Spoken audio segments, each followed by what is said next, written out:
ada kelompok menamakan diri pasukan berani mati Jokowi. Mereka mengklaim ada 20.000 orang mau turun ke Jakarta, ke Patung Kuda dan lain tempatnya. Kita jangan usil, kita jangan ngeganggu. Silakan mereka mau demo, mau orasi, mau berteriak, itu hak mereka untuk menyampaikan pendapat, betul? Tapi jangan coba-coba bikin rusuh di Jakarta. Jangan coba-coba bakar-bakar halte, saudara. Jangan coba-coba bakar-bakar pom bensin, saudara. Jangan coba-coba bikin kerusuhan, saudara. Saya minta dari malam hari ini semua umat Islam, saudara, asah golok yang tajam. Saudara, asah aja golok yang tajam. Jangan keluar rumah, jangan. Kalau mereka demo damai tenang, silakan. Masuk Jakarta damai, keluar dari Jakarta tenang, betul? Tapi kalau mereka mau bikin huru hara di Jakarta, coba-coba ganggu keamanan, bakar-bakar halte, hei umat Islam, keluar dari rumahmu, bawa senjatamu, ganyang mereka, habisi di mana saja berada, saudara. Takbir, takbir.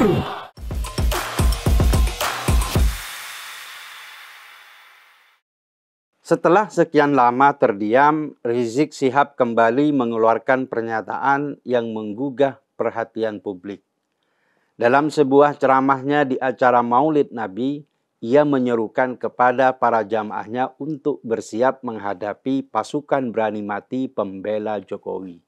Sekelompok pendukung yang berencana menggelar aksi dukungan untuk Presiden pada tanggal 22 September mendatang. Dengan semangat yang tinggi, Rizik memperingatkan masyarakat untuk tetap waspada terhadap kelompok ini yang diyakininya berpotensi menimbulkan kerusuhan. Rizik secara eksplisit meminta jemaahnya untuk, dalam tanda kutip, mengasah golok dan bersiap menghadapi kemungkinan bentrokan. Pernyataan ini jelas menunjukkan bahwa Rizik ingin mengerahkan dukungan yang lebih agresif dari para pengikutnya. Namun sikap Rizik ini menimbulkan keprihatinan yang besar karena pernyataan provokatif tersebut dapat dengan cepat beralih menjadi tindakan kekerasan di lapangan. Tindakan semacam itu berpotensi merusak situasi yang kondusif di tengah masyarakat. Meskipun Rizik menyatakan bahwa jika ada aksi pasukan berani mati berlangsung damai, jamaahnya tidak perlu mengganggu. Tapi jika terjadi kerusuhan, mereka harus siap untuk mengambil tindakan. Pernyataan ini menciptakan dua hal yang berbahaya. Pertama, ia menyerukan kewaspadaan, tetapi di sisi lain ia juga mendorong respon keras dari jamaahnya. Rizik juga menyoroti ketakutan Jokowi akan adanya kemungkinan penangkapan setelah lengser. Tentu saja ini hanya halusinasi Rizik saja. Endapan dari kebenciannya secara personal terhadap Jokowi. Faktanya, tidak ada indikasi apapun yang bisa membuat Jokowi terjerat kasus hukum. Dalam pemahaman para pembenci Jokowi, selalu dinarasikan bahwa Jokowi telah melakukan kesalahan dengan proyek-proyek besar yang dilakukannya. Kehadiran pasukan berani mati pembela Jokowi yang berencana menggelar apel akbar di Tugu Proklamasi telah mendapatkan banyak kecaman dari masyarakat. Di media sosial banyak yang mempertanyakan tujuan kelompok ini. Nama Sukodikdo Wardoyo yang disebut sebagai pemimpin aksi itu tidak dikenal sebagai relawan utama Jokowi.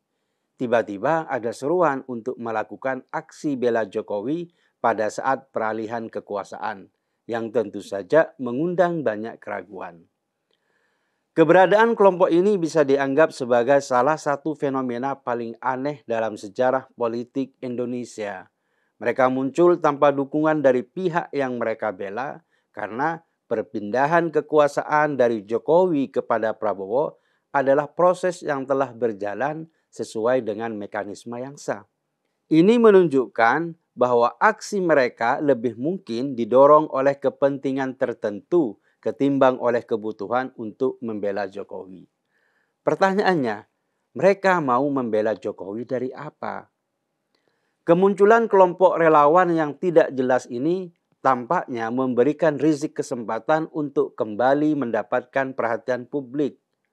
Ia memanfaatkan situasi tersebut untuk menggalang dukungan dan membangun citra sebagai sosok yang siap berjuang untuk kepentingan umat. Namun, seruan itu hanyalah untuk kepentingan politiknya sendiri. Dalam hal ini, masyarakat perlu bersikap bijak. Keterlibatan dalam aksi kekerasan tidak akan menyelesaikan masalah, melainkan justru akan memperburuk situasi. Kalau memang ada kelompok yang rusuh dan anarkis, biarkan aparat yang melakukan tindakan. Jemaah Rizik tidak diperlukan. Selain itu, dalam ceramahnya, Rizik juga bawa-bawa framing keterkaitan Jokowi dengan PKI. Dia menyamakan aksi massa itu dengan gerakan pemberontakan PKI di masa lalu. Pernyataan Rizik itu adalah sebuah fitnah yang sangat berbahaya. Tindakan ini adalah upaya untuk menciptakan ketegangan di masyarakat dan memperburuk polarisasi yang sudah ada. Dalam konteks sejarah Indonesia, tuduhan semacam ini mengingatkan pada masa kelam yang penuh dengan kekerasan dan konflik. Mengaitkan Jokowi dengan PKI adalah strategi Rizik untuk memanfaatkan label yang memiliki stigma kuat di masyarakat. PKI merupakan istilah yang sering digunakan untuk menyudutkan lawan politik, dan Rizik tahu betul dampak emosional dari tuduhan ini. Melalui framing ini, ia tidak hanya berusaha mendiskreditkan Jokowi, tetapi juga memicu rasa takut di kalangan masyarakat terhadap ancaman PKI. Framing yang dilakukan Rizik adalah sebuah contoh nyata dari politik identitas yang sangat berbahaya. Ketika ia memposisikan Jokowi sebagai ancaman ideologis, Rizik membuka pintu bagi kemungkinan tindakan ekstrim dari para pendukungnya. Dalam situasi di mana emosi menguasai rasionalitas, potensi untuk kekerasan dan huru-hara meningkat. Tuduhan bahwa Jokowi adalah bagian dari PKI dapat menggerakkan massa yang terprovokasi, menciptakan potensi konflik di jalanan, dan merusak stabilitas sosial. Tindakan Rizik ini menunjukkan ketidakdewasaannya dalam menyikapi politik. Dengan menggunakan narasi yang berbahaya, Rizik merusak ruang demokrasi dengan fitnah dan framing yang berbahaya. Dia bukan hanya menyerang Jokowi, tetapi juga mengancam kelangsungan demokrasi dengan tindakan kekerasan. Oleh karena itu, respon terhadap tuduhan Rizik harus dilakukan dengan tegas.